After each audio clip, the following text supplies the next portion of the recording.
Hey, my name is Bill Marion. I'm about 30 minutes outside of Chattanooga, Tennessee at Prentice Cooper State Forest, and this is A Nose for Life.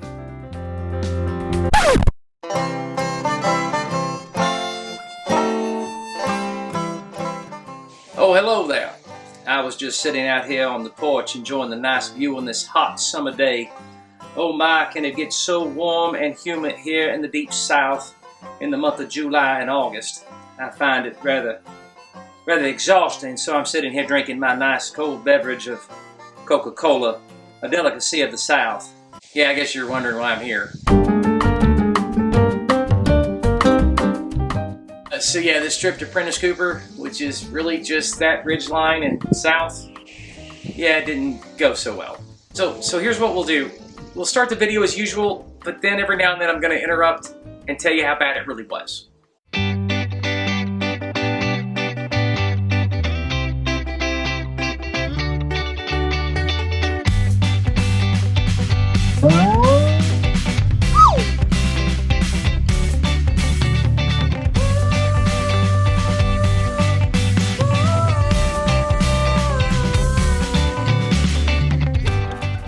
These days, if you have a cell phone, you have access to almost any information in the world. According to the statistics, you're probably watching this video on a cell phone. I'm recording this video right now on a cell phone. So it's kind of hard to believe that there would be a state forest that doesn't have a wiki page. But I'm going to share with you everything that we learned. You're going to love it. Stick around.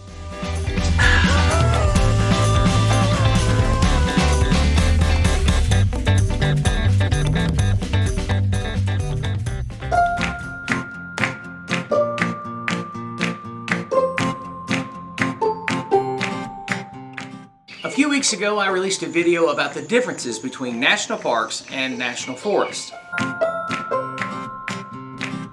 This week, we're visiting a state forest right here in the great state of Tennessee. Now, Prentice Cooper is located here in Marion County, Tennessee. This is at the bottom of the state of Tennessee. It's a beautiful area.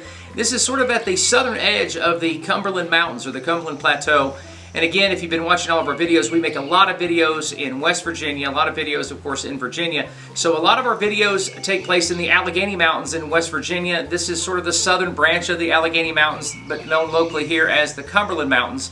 They stretch all the way into Alabama. So this is the western wall of the Appalachian Mountains.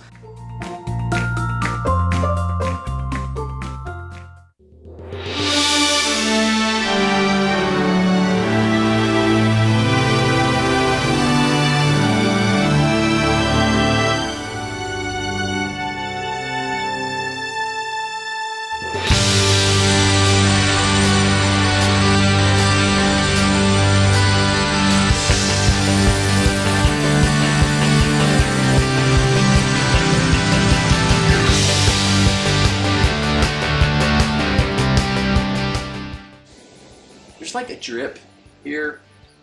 I don't know what's going on there, but like that's twice. Now, a state forest is no different than a national forest, except that it's owned and operated by each individual state. For instance, we're here at Prentice Cooper, and this particular state forest is operated by the state of Tennessee.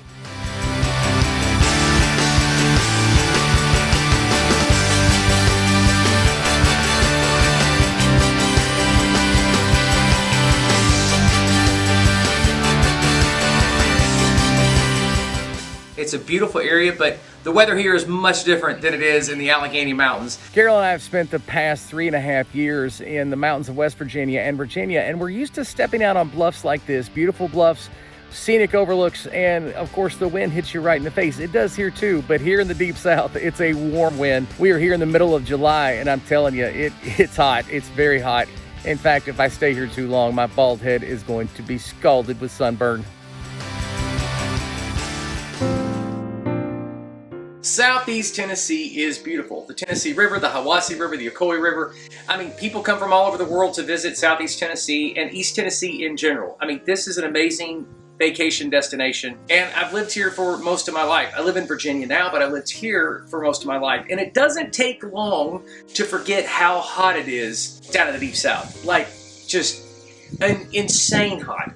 The bottom line is that Prentice Cooper is fine. It's just not a great place to go and, well, find a look-off to video. It seems as if the state park has decided to make it to where most of the overlooks you have to hike to them, and you can't really get to them by car. Maybe I'm wrong. You can let me know in the comments if you're a Prentice Cooper fan and you're up there a lot, and you can tell us. Now listen, I'm all about hiking. If you watch our channel, you know that about 35–40% of our videos are me hiking, and I hike in some crazy wilderness areas. So before you blow me up in the comments and tell me I should get off my keister and hike more, which is true, but before you type that, it would be nice to be able to drive up there, even if it's just a quick drive, see a nice sunset or a nice view of the river, and then turn around and come home. I'm just saying, talk amongst yourselves. Let me know how I'm wrong in the comments.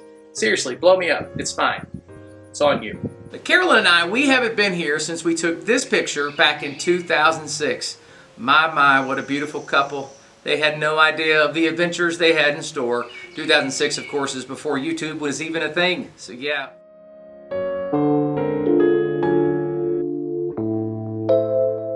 Carolyn and I got up at dark 30 to drive to Prentice Cooper State Forest to make a video, thinking that there would be plenty of overlooks and amazing views to share. That's how we remembered this place. This overlook was the only overlook that was within walking distance from the truck, but I know we were missing something. At the entrance, there's a building that seems like it serves as an information kiosk, but no one was there. There were no maps, and it wasn't in great shape. It almost seemed like we were there during the off-season or something. I mean, there were construction crews everywhere. We saw some people riding four-wheelers. After all, Prentice Cooper is known as a great place for four-wheeling, motorcycling, and hunting. There were many roads for ATVs that may have led to some amazing overlooks, but it was too risky in the truck, especially not knowing the condition of those roads. It was hot. I mean extremely hot, as in deep south fried chicken kind of hot. I have no idea what that means, fried chicken kind of hot. Anyway, the worst part is that there simply wasn't a story to tell. There wasn't a lot to see. After all, we always try to bring the very best of every location we visit, and I'm sure there are amazing things about Prentice Cooper. I just don't know what they are. So as the morning progressed, I found myself desperate for a story, and then I started reaching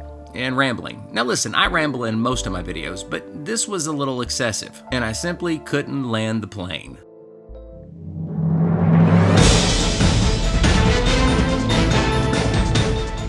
You can do anything here. You can go four-wheeling, dirt biking, mountain biking, of course hiking, and then there are the other things like rock climbing. Chattanooga is now a premier location for mountain rock climbing. I mean, this is where you come to do your rock climbing. About 70% of the land is regulated for public use. 30% of the forest is set aside as conservation areas, and there are multiple agencies involved with this state forest. There's scientific research that's taking place here as well. There are 35 miles of hiking trails here in this state forest alone, and you can navigate your way to Cumberland Trail State Park, or you can just drive to the parking lot that says Cumberland Trail State Park.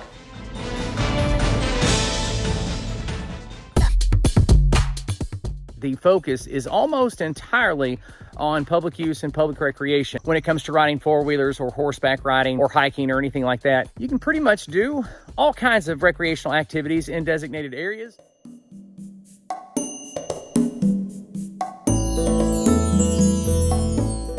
You know, if you read all the literature that state parks, national parks, state forest, national forest put out about logging industry and what they did to the environment, well, you would think that we just don't log anymore because it's that evil. Prior to the purchase by the state, the land that is now Prentice Cooper State Forest had been abused. The timber had been high-graded by loggers, who took only the best trees and left the inferior and weaker trees to make up the forest. The forest had also been grazed by cattle, which damaged the trees, and prior to the Forestry Division providing fire control, wildfires ran unchecked. Maybe I'm just now noticing because of all the time Carolyn and I spend in places like this all over the country, but it seems like the logging industry is demonized in the historical narrative provided by our parks and forestry services. And this is coming up in my videos a lot lately. But here's the thing, it was all about supply and demand. It's not like the loggers in the 19th and early 20th century snuck out one night and decided to clear-cut a forest for fun. No, there was an enormous demand for timber all over the U.S. The U.S. population was exploding. I'm not saying that logging practices were ethical back then, but generalizing like this misleads the public and demonizes an entire industry. Listen, I love trees, and if you watch a lot of our videos, you already know that. But trees are a renewable resource, and logging is still an important part of our economy. A couple of decades ago, I had a very negative view about logging. I guess I was was what one would call a tree hugger. But understanding history and our resources changed my perspective. National and state forests weren't established to prevent logging. They were established to manage logging. And logging needs to be managed, but even managers need oversight. Words matter, and the truth matters. Loggers 100 years ago weren't evil. They were meeting a demand in an industry that was unregulated. It's that simple. We need to do a better job of getting the story right.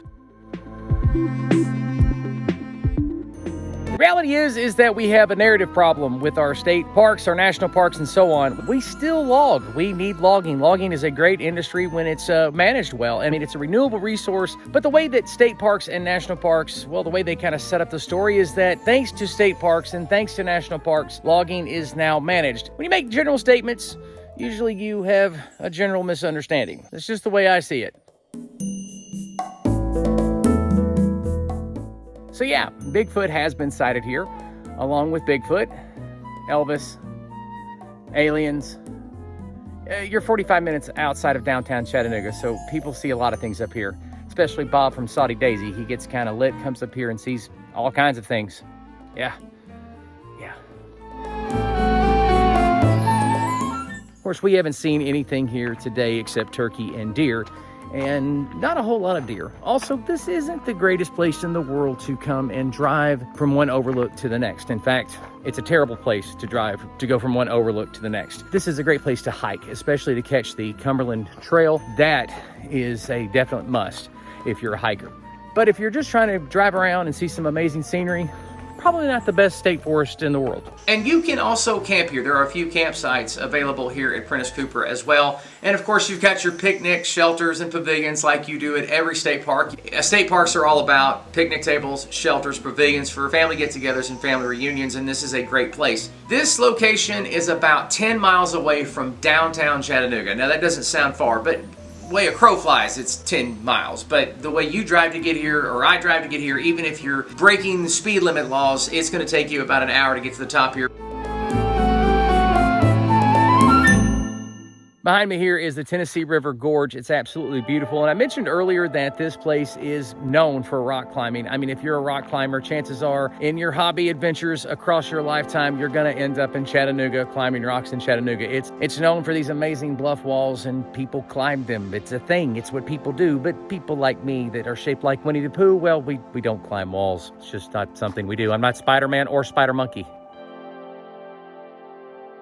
There's nothing wrong with having expectations if your expectations are informed. When it comes to Prentice Cooper State Forest, we weren't really informed. The last time we were here, 20 years ago, we were here with family and we weren't even driving. I wonder how often we're misinformed by our own memories. Wow, that's deep, and way too deep for this channel. So what really happened at Prentice Cooper State Forest?